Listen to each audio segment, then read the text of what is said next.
ये 15 दिन पूरे हुए तो बेश्या ने बहुत बड़ी बात कही। बोले महाराज, जिंदगी में बहुत पाप किया था, न जाने कितने पुरुषों को भ्रष्ट किया मैंने, न जाने कितने पुरुषों का धन सब लूटा मैंने, लेकिन ये 15 दिन के भंडारे से सब पुण्य हो गया।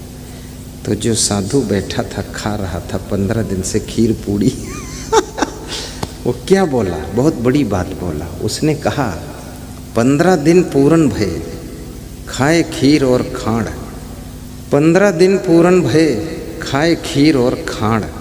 वो साधु बोला जो 15 दिन खीर पूड़ी खाया, 15 दिन पूर्ण भये खाए खीर और खाण।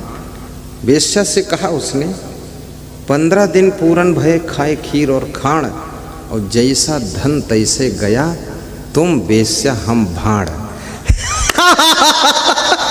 हम भाड़ हैं, हम कोई साधु थोड़े, हम तो बनुआ साधु, ठगुआ साधु, कपड़ा लपेट के बैठ के तबला बजाने वाले भड़ुआ हूँ मैं तो जैसा को तैसा मिले मिले, नीच को नीच, और पानी में पानी मिले मिले, कीच में कीच। मैं 8 देशों में गया हूँ, मुझे सब जगह अच्छे लोग मिले। भारत के लगभग सभी प्रदेशों में सत्संग करने गया हूँ, जाता हूँ, अब भी जाता हूँ, सभी जगह ऐसे ही लोग मिले। खुद यदि हम अच्छे हैं तो सब जगह हमको इंतजार कर रहे हैं अच्छे लोग। इसलिए अगर अच्छे रिश्ता ढूंढ रहे हो तो तुम स्वयं अच्छे बन जाओ। कितने लोग अच्छी पत्नी ढूंढते हैं और खुद अच्छे नहीं बनते हैं। अब आपको अच्छी पत्नी तभी मिलेगी जब आप अच्छे पति बने। अच्छा पति तभी मिलेगा जब आप अच्छी पत्नी बने। अब तुम शूर्पणखा बनी हुई हो, राम को ढूंढ रही तो नाक कान काटी जाएगी, राम थोड़े मिलेंगे। तुम रावण बने हो, सीता को ढूंढ रहे हो तो आपका गला काटा जाएगा। सीता रावण को थोड़े, उसके लिए नहीं सीता पैदा हुई, राम के लिए पैदा हुई। राम शूर्पणखा के लिए पैदा नहीं हुई है, वह सीता के लिए पैदा हुई है। तुम सीता बन जाओ तो राम तो ढूंढते ढूंढते तुम्हारे सीखड़ आ जाएंगे, और तुम राम बन जाओ तो सीता तुम्हारा इंतजार कर रही है जनकपुर में, पर वो सीता तुम्ही को मिलने वाली है।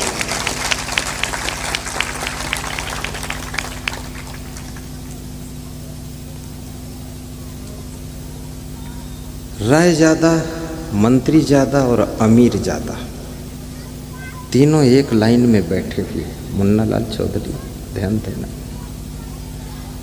चौथे का इंतजार कर रहे हैं। थोड़ी देर में एक चौथा व्यक्ति आता है। चौथे को देखकर तीनों खुश हो जाते हैं कि शायद ये दयालु होगा, पानी भरेगा, पिलाएगा। कबीर का मंत्र याद रखना, कर बहिया बल आपनी छाड़ बिरानी आस, जाके आंगन नदिया बहे सो कसमरे पियास। अपनी बाव बुझाओं का बल कीजिए, आलस्य और अहंकार का त्याग कीजिए। कोई काम छोटा नहीं होता है, आदमी की सोच छोटी होती है। छोटा काम ही तुमको एक दिन बड़ा बना देता है। याद रखना,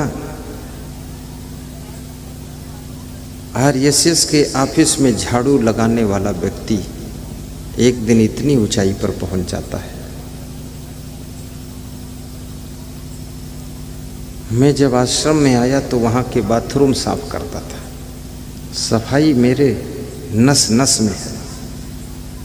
तो जहाँ बाथरूम में सभी लोग लेटरिन करते थे, उसकी धुलाई सफाई मैंने किया 10 साल तक, खुद लांग बांध कर।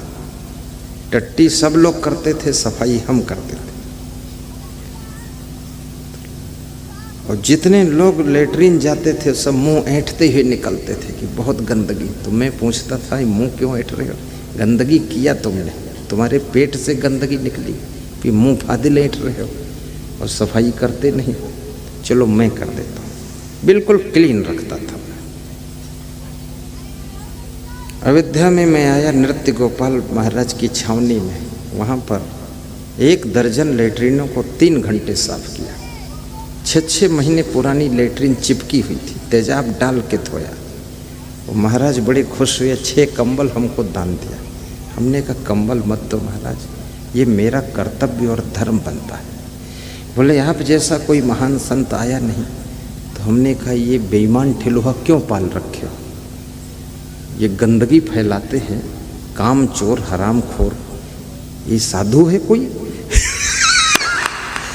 हमने कहा इनको डपट लगाओ, ये दिन में भी सोते हैं और रात में भी सोते हैं और खा खा कर सब पाखाना फैलाते हैं, सबको झाड़ू पकड़ाओ। मैं तो ऐसे साधु को रखता ही नहीं जो काम चोर होगा, सबको काम करना पड़ेगा, मैं भी करूँगा तुम भी करो, और सभी को कर्म करना चाहिए। कर्म विहीन व्यक्ति जहाँ रहता है वहाँ नरक अपने आप बन जाता है, और कर्म योगी पुरुष और कर्म योगी नारी जिस घर में रहते हैं उस घर में साक्षात स्वर्ग बन जाता है। इसलिए कर्म योग की साधना करना चाहिए। यत यत आचरत श्रेष्ठः तत तत कुरुते इतरा जना। श्रीमद् भगवत गीता में श्री कृष्ण कहते हैं जैसा जैसा आचरण बड़े लोग कर देते हैं, महान लोग कर देते हैं, उसको दुनिया के लोग सीख लेते हैं। भगवान कृष्ण ने गाँव में क्यों चराया था? ना चराते तो भी काम चल जाता, लेकिन चराया इसलिए था कि गोकुल के समस्त ग्वाल बाल गोपिकाओं को उन्होंने एक संदेश दिया था कि मैं भगवान होकर भी गाँव चरा रहा हूँ, तुम तो ग्वाल बाल हो, साधारण परिवार से हो, गायों की सेवा करना, कर्म योग करना, मेहनत करना, ताकि तुम्हारी रोजी रोटी चलती रहे। तो भगवान जब गायें चरा सकते हैं तो हम आप लोग क्या गाय की सेवा नहीं कर सकते हैं? क्या साफ सफाई नहीं कर सकते हैं? क्या अपने घर को नहीं संभाल सकते हैं? क्या बर्तनों की सेटिंग नहीं कर सकते हैं? घर को स्वर्ग बनाने की कला आपके हाथों में है। यदि आप संकल्प ले लेते हैं और अपने घर की सेटिंग को सही करते हैं, गम खा लेते हैं, सहनशीलता रखते हैं, प्रेम का वातावरण अपने परिवार में पैदा करते हैं और कर्म योग की साधना करते हैं, नशा व्यसन से मुक्त रहते हैं और सहनशीलता अंदर रखते हैं, तो याद रखना तुम जहाँ रहोगे तुम्हारा स्वर्ग तुम्हारे साथ साथ रहेगा। युधिष्ठिर जब यमराज के दरबार में गई तो यमराज ने उनके कर्मों का खाता खोला, जांच किया तो पता लगा कि एक दिन के लिए उनको नरक मिला है। एक बार झूठ बोले थे इसलिए एक दिन नरक मिल गया है, बाकी स्वर्ग मिला है। तो यमराज से धर्मराज युधिष्ठिर ने पूछा कि यमराज मेरे कर्मों के खाते में क्या निकला है? बोले एक दिन नरक है, बाकी स्वर्ग है। निर्णय आपको लेना है कि पहले स्वर्ग में जाओगे कि नरक में जाओगे। युधिष्ठिर ने सोचा कि एक दिन का नरक है तो पहले ही इसको भोग लेता हूँ, बाकी फिर परमानेंट स्वर्ग में रहूँगा। जब वो नरक में गए तो बड़े हैरान हो गए, क्योंकि नरक में बड़ी भीड़ मची हुई थी। यहाँ जो मरता है उसके नाम के आगे तुम सब लोग स्वर्गीय लिखते हो, लेकिन तुम्हारे स्वर्गीय लिखने से वो स्वर्ग में नहीं जाता है, वो सीधे नरक में पहुँचता है। स्वर्ग इतना सस्ता है जो तुम्हारे लिख देने से स्वर्ग मिल जाएगा। स्वर्ग स्थिता नाम इह जीव लोके चत्वारि चिन्हानि बसंत देहे, दान प्रसंगो मधुरा च वाणी देवार्चनम ब्राह्मण तर्पणश्च।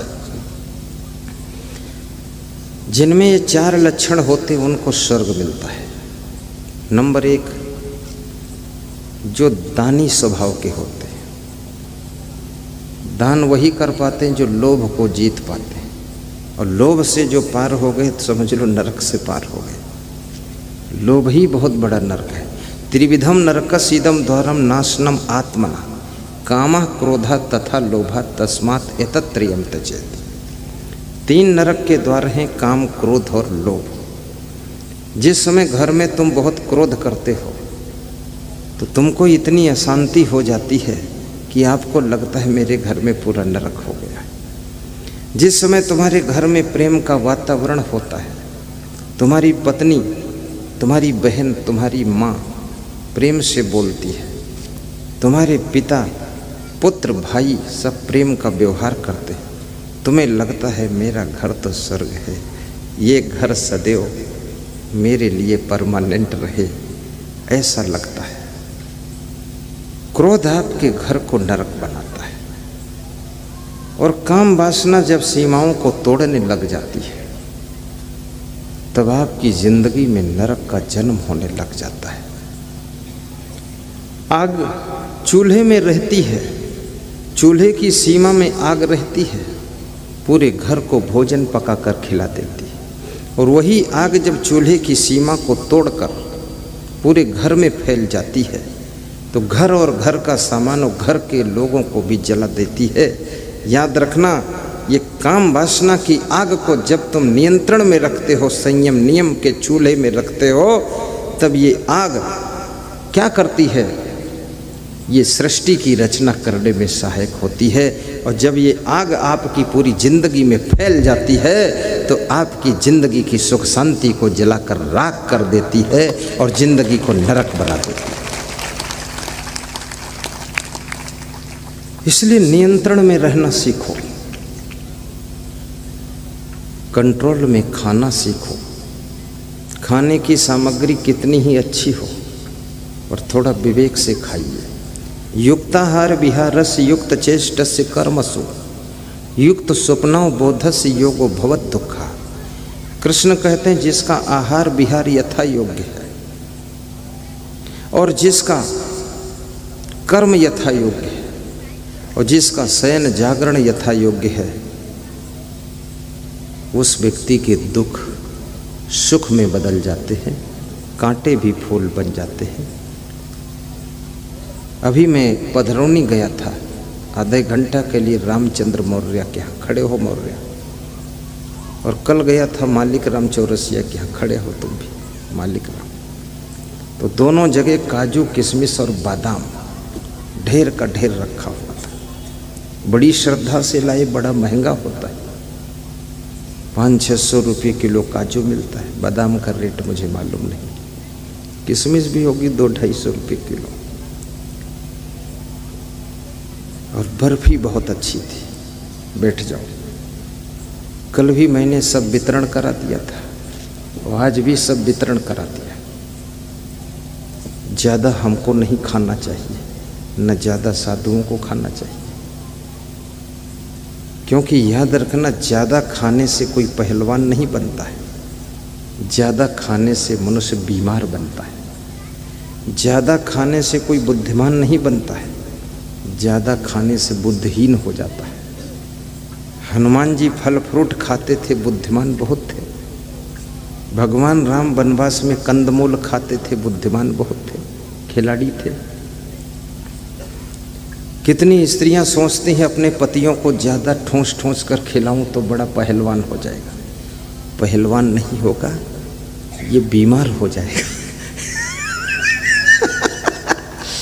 और कितने पति लोग जब उनकी पत्नी परोसती है तो खूब खाते हैं और पत्नी डाल भी देती थाली में, भर के भात तसला भर रख देती है, खा लो। अब क्यों इतना खिला रही? वो जानती है ज़्यादा खिलाऊंगी तो मेरा पति बुद्धिहीन हो जाएगा। जब बुद्धिहीन हो जाएगा तो जैसा कहूँगी वैसा करेगा। इसलिए तुमको खिला रही है।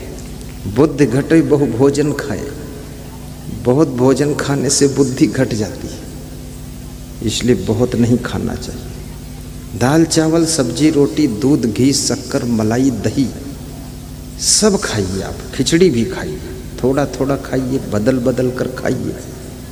थोड़ा कचौड़ी भी खा लीजिए, बड़ा भी खा लीजिए, लेकिन सड़ा मत खाइए, बड़ा खाइए। और पानी पर्याप्त पीजिए और हंसिए भी। अकेले में खुश रहिए, हंसते हुए जाइए, गाड़ी चलाइए, मुस्कराते रहिए। गाड़ी का स्टीयरिंग घुमाइए तो समझो माला घुमा रहे, और हॉर्न बजाइए तो समझो शंख बजा रहे मंदिर का।